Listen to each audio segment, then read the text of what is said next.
Hello friends, চলে এসেছি আবারও একটা নতুন ভিডিও নিয়ে আপনাদের সামনে। পটল দিয়ে চিংড়ি মাছ, পটল চিংড়ি আপনারা অনেকভাবে খেয়ে দেখবেন। আমার এই স্বাদের পটল চিংড়ি একবার করে খেয়ে দেখুন। পটল চিংড়ির জন্য আমি নিয়েছি চিংড়ি মাছ, সঙ্গে নিয়েছি একটু টক দই, একটু নিয়েছি পোস্ত, চালমগজ আর কাঁচা লঙ্কা বাটা। চলুন আমি কীভাবে করি দেখুন। কড়াই বসিয়ে দিয়েছি, কড়াইটাকে আমি তেল দিয়ে নেব। তেলটা আমার গরম হয়ে গিয়েছে, এবার চিংড়ি মাছগুলো দিয়ে দেবো।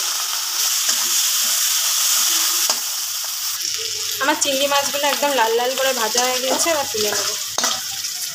ওই তেলেই দিয়ে দেবো পটল।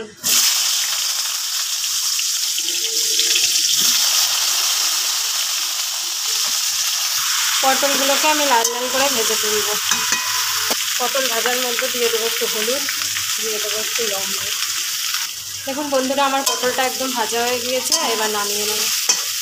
মশলা কষানোর জন্য আমি কড়াইতে তেল দিয়ে দিচ্ছি।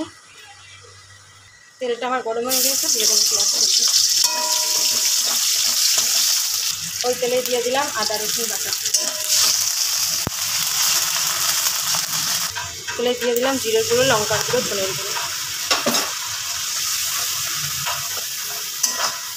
দিয়ে দিচ্ছি হলুদ গুঁড়ো, স্বাদ মতো লবণ, 2-1 দানা মিষ্টি।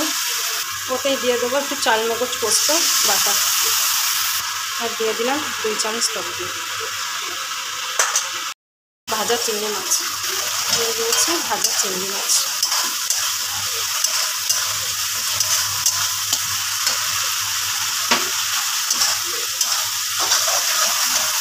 এবার দিয়ে দেবো ভাজা পটল।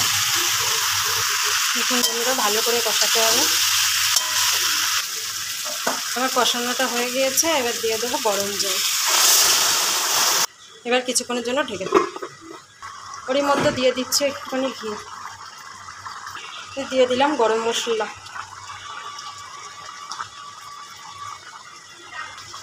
আমার পটল চিংড়ি একদম রেডি হয়ে গিয়েছে, এবার নামিয়ে নেব কড়া থেকে।